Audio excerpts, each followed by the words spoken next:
Selling and promoting product is just a piece of cake. Hindi nga. Nung isang araw may nagbigay sa amin ng cake. Okay, magkukwento ako. Baka sakaling itong kwento ko magkakaroon ka ng idea. Kasi ako habang kinakain ko yung cake na yun, meron akong na-realize. Masarap siya at chocolate flavor. So ngayon, nag-iisip ako kung bibili ako ng cake, ganito rin. Kaya tinanong ko siya kung saan niya nabili. And eto ang na-realize ko. Unintentionally, na-promote niya yung cake or yung shop kung saan siya bumili ng cake. So gets nyo? So sa pag-promote ng product, eto ang na-realize ko. Kahit hindi ka mag-effort ng bonggang-bongga or mag-ads ng bonggang-bongga, kung yung product mo napakaganda ng quality, kaya naman masarap kapag ito ay pagkain, once na natikman ito ng mga tao, sila mismo yung magpapakilala dun sa product. Parang yung cake na binigay sa akin, nagustuhan ko yung cake. At dahil nagustuhan ko, tatanungin ko, saan mo ito binili? And chances are, kung sakaling may magtatanong sa akin, saan kaya pwedeng bumili ng masarap na cake, ganito ganon, ituturo ko kung saan yung alam kong masarap na cake. O diba?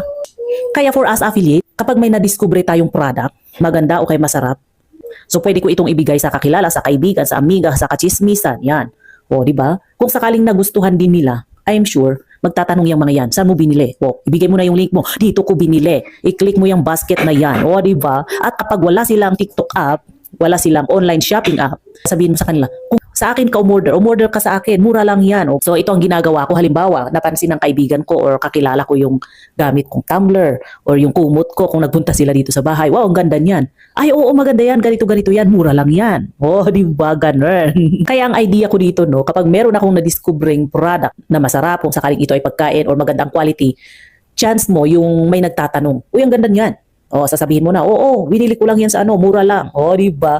O kaya, ang sarap naman ito. Siyempre, dapat magbigay ka. Wag kang pag meron kang na-discovering pagkain, i-share mo sa kakilala. Pag nagustuhan nila, I'm sure, magtatanong yan, uy, ang sarap nito, saan mo binili? O, mura lang yan. Ganun, o, di ba?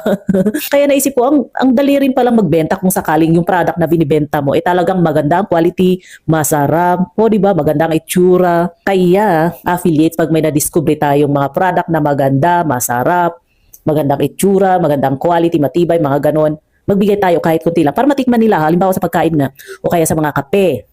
Ipatikim natin sa kanila, di ba? Tapos pag nagustuhan nila, chances are bibili sila sa iyo or magtatanong sila sa iyo, saan mo ito nabili? Ay, mura lang yan. Ang kagandahan naman, kapag kakilala mo, malapit sa iyo yung magiging buyer mo, pwedeng ikaw yung umorder, tapos papatungan mo ng 5, ng 10, ng 20, o di ba?